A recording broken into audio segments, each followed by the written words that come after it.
നമ്മൾ ഈ ഇൻഫ്ലുവൻസേഴ്സിനൊക്കെ നോക്കും പെട്ടെന്ന് റീല് ചെയ്ത് ഫേമസ് ആയിട്ട് അതേ ഗെറ്റപ്പിൽ തന്നെ സീരിയലിൽ വന്നതാണ്. ചാൻസ് കിട്ടാൻ. അപ്പൊ ഇത് എങ്ങനെയാണ് അതിന്റെ ഒരു പ്രോസസ്സ്? അത് പറഞ്ഞ കാര്യം ഞാൻ ഒരുപാട് കഷ്ടപ്പെട്ടിട്ടുണ്ട് ഒരു സീരിയൽ എന്നല്ല ഈ ഒരു മേഖലയിൽ. നമുക്കിപ്പോൾ പോസിറ്റീവ് ഉള്ള ആളുകളുണ്ടാവും, നെഗറ്റീവ് ഉള്ള ആളാണ്. പിന്നെ എന്താ പറയുക, പൊതുജനം പല വിധം എന്നാണല്ലോ, പല വിധത്തിലുള്ള ആളുകളും നമ്മൾ ഈ ഒരു സോഷ്യൽ മീഡിയയിൽ ഉണ്ടാവും. പക്ഷേ എനിക്ക് കൂടുതലും സപ്പോർട്ടീവായിട്ടുള്ള ആളുകളാണ് അധികം ഉണ്ടായിട്ടുള്ളത്. നമുക്കൊരു നെഗറ്റീവിലേക്ക് ഞാൻ ഇതുവരെയായിട്ട് അങ്ങനെ പോയിട്ടില്ല.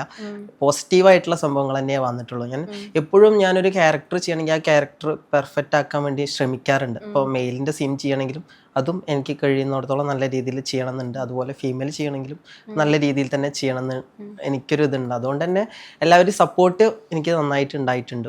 ആ ഒരു സപ്പോർട്ടിലാണ് സത്യം പറഞ്ഞാൽ എനിക്ക് ഈ ഒരു ഓപ്പർച്യൂണിറ്റി കിട്ടിയത്. ഇപ്പോൾ മെയിലും ഫീമെയിലും ചെയ്യുകയാണെങ്കിൽ തന്നെ അത്യാവശ്യം നല്ല മില്യൺസ്, വീഡിയോയിനൊക്കെ നല്ല മില്യൺസ് പോയിട്ടുള്ളതുണ്ട്.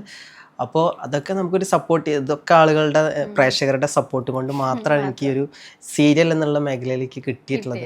പിന്നെ സീരിയൽ എന്ന് പറയുന്നത് സിനിമ പോലെ ഒന്നല്ല, അല്ലെങ്കിൽ നമ്മളൊരു റീൽസ് ചെയ്യുന്ന പോലെയല്ല. നമുക്ക് അത്രയും ഡയലോഗ് അത്രയും പെർഫെക്റ്റ് ആയിട്ട്, അത് നമ്മളെ സാധാ ഡയലോഗൊന്നല്ല, നമുക്ക് അക്ഷരസ്ഫുടതയുള്ള ഡയലോഗ്സ് ഒക്കെ ആയിരിക്കും.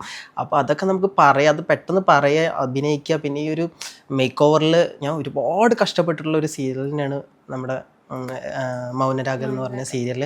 ഒരുപാട് കഷ്ടപ്പെട്ടിട്ടുണ്ട്. കാരണം ഈ ഒരു സീരിയലിന് ചെയ്യാൻ വേണ്ടിയിട്ട് ഞാൻ മേക്ക് ഓവറിന് തന്നെ 2-3 മണിക്കൂർ ശരിക്കും വേണം. ഞാൻ 1 മണിക്കൂർ, അരമണിക്കൂർ കൊണ്ടൊക്കെയാണ് മേക്കപ്പ് ചെയ്യുക. നമുക്ക് ഇതുപോലെ എന്താ പറയുക, നല്ലൊരു ഔട്ട് എനിക്ക് ഇതുവരെയായിട്ട് എൻ്റെ ഒരു മനസ്സിൽ എനിക്ക് നല്ലൊരു ഔട്ട് ആ സീരിയലിൽ കൊടുക്കാൻ പറ്റിയിട്ടില്ല. കാരണം നമുക്കൊരു സീരിയൽ എന്ന് പറയുമ്പോൾ ഒരുപാട് സമയം നമുക്ക് എടുക്കാൻ പറ്റില്ല. 15 ദിവസത്തിൻ്റെ ഉള്ളിൽ, 1 മാസത്തിനുള്ള എപ്പിസോഡൊക്കെ എടുക്കണം. സിനിമയാണെങ്കിൽ നമുക്കൊരു എന്താ പറയുക 3 സീൻസ് എടുക്കേണ്ടി വരുള്ളൂ. ആ സീൻസിൻ്റെ നമുക്ക് സമാധാനത്തിൽ എടുക്കാൻ പറ്റും സിനിമയാകുമ്പോൾ. പക്ഷേ സീരിയൽ എന്ന് പറയുന്നത് അങ്ങനെയല്ല.